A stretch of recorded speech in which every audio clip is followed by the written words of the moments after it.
Hey tubers, welcome back for another adventure.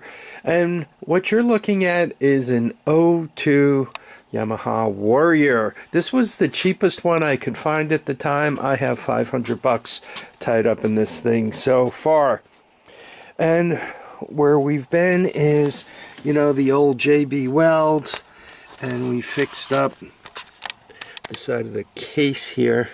You could see what I did was there was a hole there and a bearing behind it, and I didn't want to smash JB Weld into that bearing. So what I did is I put a bolt on there which kind of floated. It kind of hung itself up on the hole, on the outer reaches of the hole, so the bolt didn't push in or lean up against the bearing, and I epoxied it into place. A guy who actually repairs these things for a living and has been in the case and so forth tells me that particular shaft is just for the drums, so it doesn't rotate all the time, so it wasn't all that important to be careful with that bearing, but I was anyway, because at the time I didn't know that. Anyhow, it's all ready to go. When I put that epoxy in, it was 45 degrees outside, and I must say it took extra long to harden, and I'm not sure I got the best result. I really recommend, if you're going to use this stuff, the warmer the better. It worked at 45, but I was concerned about it. It's been a few days now, and it's, completely hardened. I can't dig my nail into it. It appears to be well attached and so forth. But once again, I think if it would have been warmer, it would have been better. Anyway, I've been through it. It's got oil in it. It's got it's got gas in it. When I turn the gas on and leave the gas on, it seems to smell like gas. It doesn't appear to be dripping anywhere, and the crankcase isn't full of gas, so I'm not quite sure what's going on with that. So I'm just kind of filling the carburetor up. As a matter of fact, I'll do that. Then we'll try to give it a start. I'm not leaving the gas on because, once again, I just don't trust it. So gas, oil, check. What does this thing have for a choke? It's got one of those push-pull things. I guess the choke's on. One of those Richin things. Turn the key on, and I get no dashboard lights. I don't hear anything. Oh, maybe we need to turn the jump pack on. Can you guys hear that? So I have a relay sound, but I don't have any lights. That's a good sign. Let me set up the camera and see if this thing wants to start. I'm gonna excuse the bumpy. We're gonna do this a little more real time than normal. Alright. Let's see what it wants to do.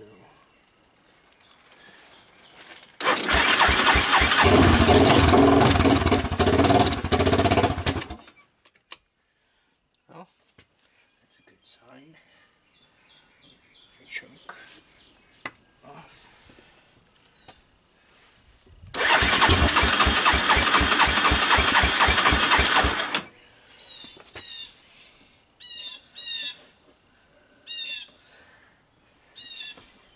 Choke back on. Choke really went on that time.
Okay, so looks like the patch worked, and it looks like it starts. It doesn't look like I need to do anything with the carburetor immediately, which is good. So, I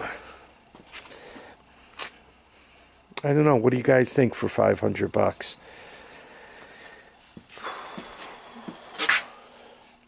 You know, one always kind of gets, you know, what do I do now? Should I start messing with the electronics? Should I take it for a ride? This has some ugly here. Right. I should probably spend a couple of minutes figuring out what's going on with this.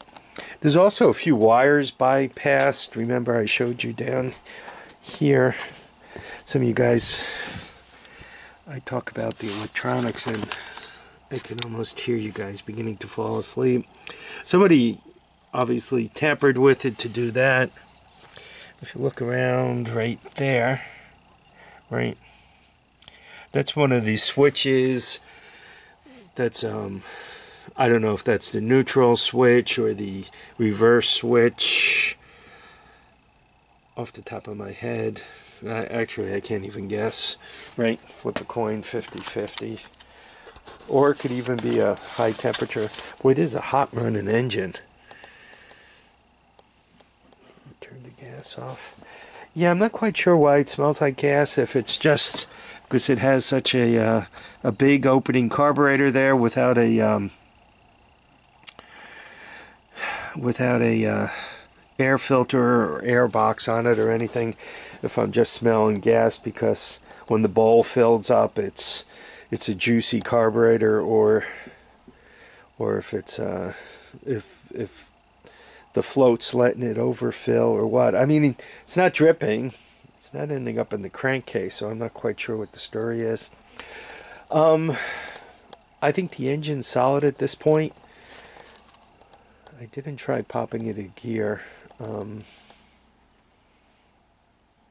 He didn't say there were any problems with that, but if somebody was trying to rip me off, I don't think I would say either. Well, I would, because I don't want somebody coming back and yelling at me. But it won't be the first time somebody forgot to mention that first gear is blown out.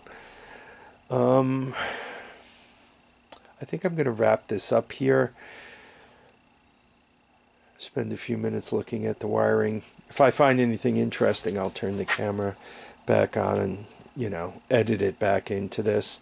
Anyway, I want to thank you folks for dropping by to watch and comment. Subscribe. Remember to keep your feet down, your heads up, and get out there and enjoy each and every day. Bye now.